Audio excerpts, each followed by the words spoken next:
मिथिला को अलग राज्य बनाने की मांग को लेकर पुनर्जीवित कर बिहार विधान परिषद में नेता प्रतिपक्ष राबड़ी देवी ने दूर की कौड़ी खेली है। जी हां, अगले साल होने वाले बिहार विधानसभा चुनाव के मद्देनजर राबड़ी की इस मांग पर मिथिलांचल में भाजपा के उभार को रोकने की दिशा में बड़ी सियासी चाल मानी जा रही है। उपचुनाव में अपनी हार से आहत आरजेडी के लिए राबड़ी देवी की यह मांग बूस्टर डोज मानी जा रही है।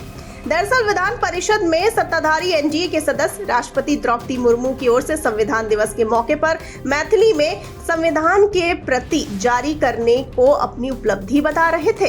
तभी राबड़ी देवी ने मिथिला को अलग राज्य बनाने की मांग कर दी। उन्होंने ये मांग न सिर्फ सदन के भीतर की बल्कि बाहर भी उन्होंने इसे दोहराया। इससे साबित होता है कि राबड़ी ने अचानक यह मांग नहीं की बल्कि रणनीति के तहत इसे उठाया।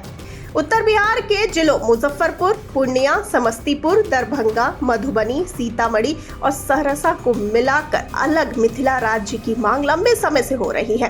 अंग्रेजों के शासनकाल से ही यह मांग होती रही है। राबड़ी देवी ने इस मांग को एक बार फिर पुनर्जीवित कर दिया है। राबड़ी देवी का तर्क है कि जब राज्य और केंद्र में एनडीए की सरकार है तो लगे हाथ मिथिला को अलग राज्य बनाने का श्रेय भी एनडीए को लेना चाहिए।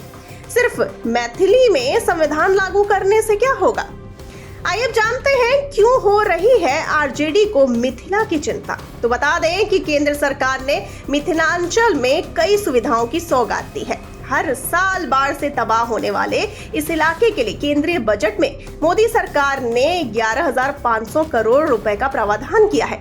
मोदी ने अभी हाल ही में दरभंगा को एम्स जैसे बड़े अस्पताल की सौगात दी है। दरभंगा में एम्स की स्थापना 1,264 करोड़ रुपए की लागत से होगी। भूमि पूजन पीएम मोदी की मौजूदगी में हुआ। इसके लिए राज्य सरकार ने 187 एकड़ भूमि दी है। दरभंगा को एयरपोर्ट की सौगात भी केंद्र सरकार दे चुकी है। मिथिलांचल पर भाजपा के फोकस से इंडिया गठबंधन में घबराहट है। उसकी जमीन खिसकने का भय है।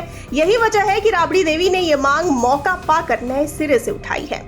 आरजेडी को यह भी पता है कि भाजपा और एनडीए की असहमति के बावजूद भाजपा के फायर ब्रांड नेता और केंद्रीय मंत्री गिरिराज सिंह ने भी हाल ही में मिथिलांचल और सीमांचल में हिंदू स्वाभिमान यात्रा निकाली थी। उनकी यात्रा को लेकर बवाल भी मचा, लेकिन जिद कर उन्होंने यात्रा निकाली। भाजपा का फोकस सीमांचल और मिथिलांचल में भी हाल के दिनों में बढ़ा है। यह आरजेडी और उसके सहयोगी दलों के लिए चिंता का कारण बन गया है। बता दें आपको कि कुछ ही दिनों पहले भाजपा विधायक हरिभूषण ठाकुर बचौल ने सीमांचल के 4 जिलों को मिलाकर अलग राज्य बनाने की मांग की थी। इसके पीछे उनका तर्क है कि सीमांचल में घुसपैठ की समस्या गंभीर होती जा रही है। बिहार में सीमांचल के जिलों के रहते घुसपैठ रोकना मुश्किल है। घुसपैठियों को रोकने के लिए सीमांचल के 4 जिलों पूर्णिया, कटिहार, किशनगंज और अररिया को लेकर अलग राज्य बनाया जाना चाहिए। हालांकि हरिभूषण ठाकुर के बयान को किसी ने गंभीरता से लिया ही नहीं। आगे आपको जानकारी के लिए बता दें कि मिथिलांचल में विधानसभा की 60 सीटें आती हैं, यानी 243 सीटों वाली विधानसभा में अकेले 1/4 सीटें इसी क्षेत्र में है। वर्ष 2020 के विधानसभा चुनाव में 40 से अधिक सीटों पर एनडीए ने कब्जा जमा लिया था। अभी हाल में उपचुनाव के नतीजे इशारा करते हैं कि शाहाबाद भोजपुर इलाके में इंडिया गठबंधन की पकड़ ढीली हो गई है।